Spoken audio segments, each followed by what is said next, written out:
Hey everyone, welcome to 99.6 The Howl. For the uninitiated, this is an unedited YouTube vlog discussing everything Arizona Coyotes.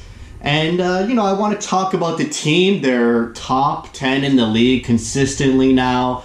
And for the people who don't really watch the Coyotes or are bewildered or staggered when they look at the standings and see the Coyotes at the top of the Pacific, third in the West, was 6th or 7th in the league, maybe they'll find this video researching how the Coyotes are doing so well this season. But as a fan of this team for a really long time, I wanted to make this video to see if they're for real, because a lot of people expect the team to fall, just like the Edmonton Oilers or the Vancouver Canucks, who look like they might have fallen, but they still have 2 games in hand, so you can't count them out just yet.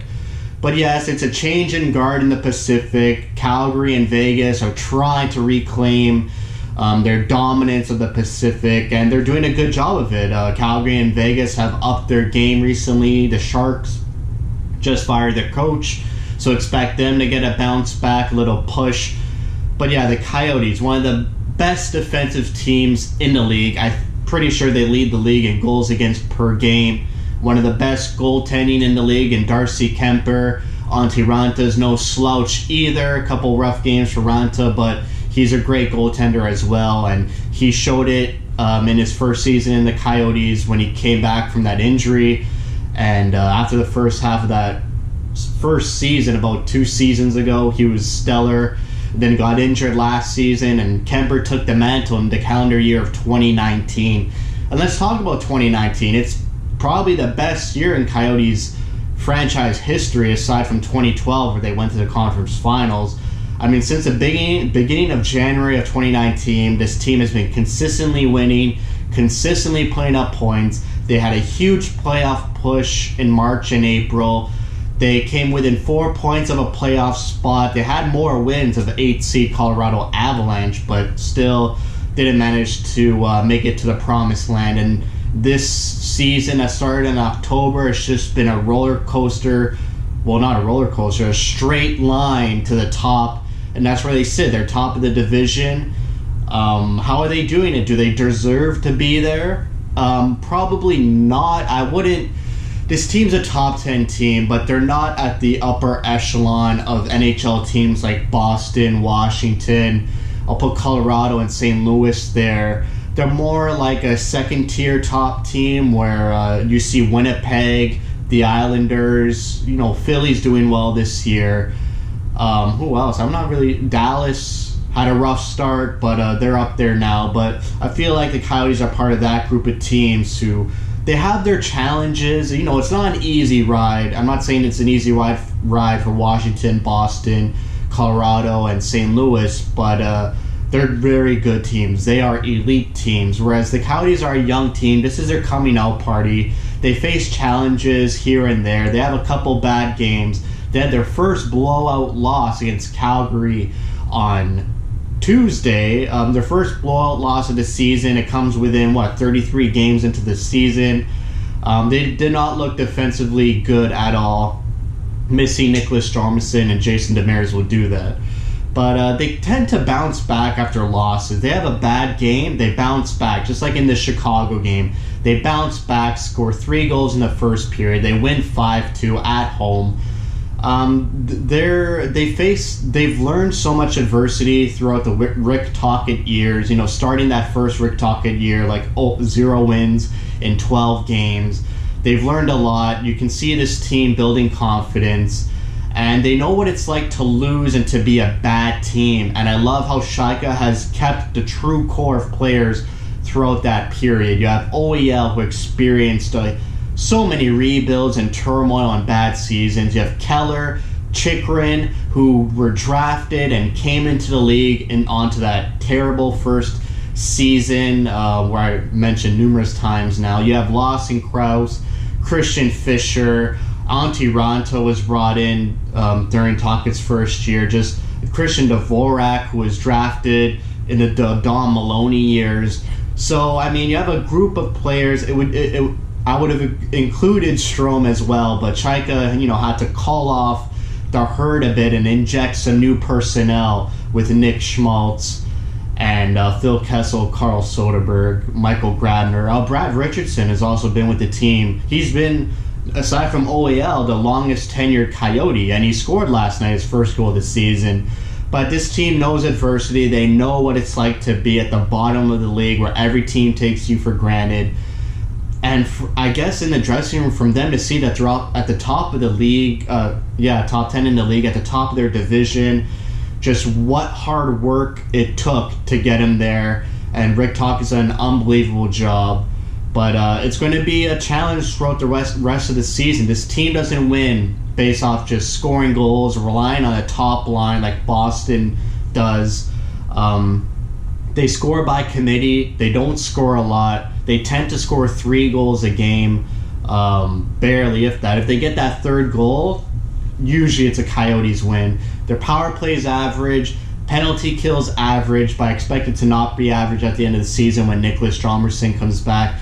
Huge blow to the Coyotes penalty kill, so I don't blame their bad penalty kill numbers for that. I mean, the last year they were number 1 in the league because they had Nicholas Hjalmarsson all season, and he's a huge personnel on the back end. But this team scores. Every line could score. You have Michael Grabner on the 4th line, and even Connor Garland on the 4th line, who leads the team in goals with 12. Connor Garland, and he's on the 4th line. He's usually not on the 4th line. Just recently, Tocchet decided to put together Schmaltz, Dvorak, and Fisher. Nick Schmaltz is a huge point getter. Dvorak is scoring a lot of goals. I believe he has 8 on the season. Their top line, you have Clayton Keller, who struggles at times, a bit inconsistent, but he has so much hockey skill and great offensive hockey IQ. And then you have Phil Kessel on the 3rd line with Carl Soderberg. 2 huge off-season acquisitions who have scored. I mean, Carl Soderberg has more goals than Phil Kessel, but Kessel's there. He scores some goals. I wish he scored more. He's scoring below what he's expected. His shooting percentage is half of what it was last year. I expect him to score more, but he's still a threat on the ice, and you have to prepare against other teams have to prepare against him. And on that same line, you have Lawson Krause, who's just a speed demon, truck, train, who could score goals as well. And then on the back end, you have Jacob Chychrun, who's already matched his career high with 7 goals. I mean, they're dangerous all 4 lines. They don't rely on 1 or 2 players. They just roll lines. Rick Tocchet is a coach who, if he feels a player is hot one night, he'll roll with them. He'll give them more ice time. He's not a stubborn coach. He's not stuck in his ways. When things don't go well, when the team loses 1 game, you could expect the next game he'll make a lineup change. It happens all the time. And even when they don't lose, when they go into Chicago and he realizes that, you know, Christian Fischer, Christian Dvorak, and Nick Schmaltz have huge Chicago connections, he'll throw them on one line altogether, just banking on the hope that they come out and have a good game, and then push their leading goal scorer to the 4th line. But for some reason with this Coyotes team, that doesn't seem like a demotion to Garland. He still scored in that game in Chicago. He scored his 12th goal. Michael Grabner and Brad Richardson scored against Chicago at home, so that 4th line could score. It's not really a demotion. There's no really top line. It's just a team. And I think that's why they're doing so well. I think that's why they're producing points. I think that's why they're atop of the standings. And I think that's why this team's going to make it to the playoffs. I mean, they're a cohesive team who all work hard. They all work together. They all want to win for each other. And if you look at other teams, some teams don't have that. They don't have that strong locker room. They have a superstar who they're always leaning on and expecting them to drag them to whatever place they're trying to get. And with the Coyotes, they got a good offensive core, 4 lines. They got a good defensive core when healthy. Jacob Chychrun and Alex Goligoski are their number 1 D pair. It's not even Ekman Larsson anymore, who Ekman Larsson's had a pretty good season, not his best. He'll get better, as he always does. He's a slow starter. But, I mean, Jacob Chychrun's having a wonderful year. This is bias of me, but I could see him pushing for a Norris next season or the next few seasons. I mean, he's amazing defensively. He's a great skater, has a powerful shot. He's got 7 goals on the year. He'll probably finish above 10 goals. I mean, he's getting more confidence. Just watching him, the way he skates, I mean, he's going to push OEL out of being the best offensive D-man the Coyotes have. Alex Goligoski, he's had a rough couple of years, but he's having his best season as a Coyote, just picking up points almost every game. And when Hjalmarsson and Demers are healthy, they round out that defensive core. I mean, they have one of the best defensive top 6 in the league. It rivals Nashville and the Islanders, I guess. They have a pretty good defensive core. Carolina has a good defensive core. They're pretty much like a Carolina team, but Carolina has that playoff history. I mean, they made a huge push last season. I think you could expect the same for the Coyotes this season. I know I'm talking about playoffs like they're going to make it, but I've said in previous videos they are going to make the playoffs. It will be a tremendous train wreck if they miss it. I mean, the Pacific's pretty wide open, but it's just 4 teams now in the running, and the Central Division is having a weak year. So aside from Colorado, St. Louis, and Winnipeg, and Dallas, maybe we'll see what happens with their coach fired. What happens? But man, this team, it's just a good team. They deserve to be a top 10. They're not an elite team. I'm pretty sure the fans know that, and the fans expect that there will be tough games and struggling games like against Calgary, Toronto, Montreal, Columbus, and Minnesota. They lost to Minnesota twice. But yeah, I mean, they really don't get on a bad losing streak as what would happen in the past. It's very great to see how the team just has so much resilience this season, and they string together wins, like 2 wins, 3 wins, 4 wins maybe.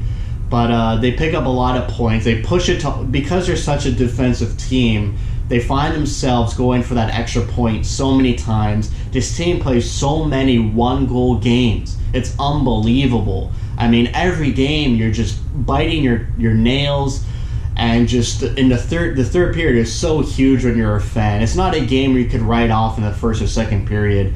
I mean, their past 2 games don't exemplify that. In Calgary, you knew they lost right away. They got blown out. Against Chicago, they scored 3 goals in the first period. They're up 4-1 in the middle of the second. You knew they were going to win that game. But most games aren't like those 2 games. They're just really tight defensive chess matches, and you got to hold on to the very end. And most of the time it goes into overtime and shootout. They're pretty good at shootout this year. A lot of people will poke at the Coyotes saying, hey, you don't have that many regulation wins. But when you play such a tight defensive game and you're always in 1-goal games and you manage to win in shootouts against top teams like Washington and St. Louis and Edmonton, they didn't win against Edmonton in shootout. They beat them in overtime their first meeting. But yeah, at least they're winning those extra time games. I mean, it takes skill and it takes a hard work to win those games. So you can't just write off the Coyotes, oh, they have no regulation wins, they don't deserve to be there. It's like the type of style they play is they want to maximize points, because that's how you make the playoffs, is points. You don't make the playoffs on regulation wins. You have the most points, you're going to get through. So they play that tight defensive style game. They get it to overtime, they get those points, and they manage to win. They're great at the shootout this year.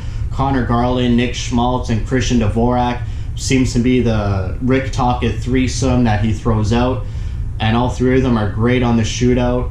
And yeah, pretty much that's it. That's a long-winded video on how the Coyotes are a top 10 team consistently this season.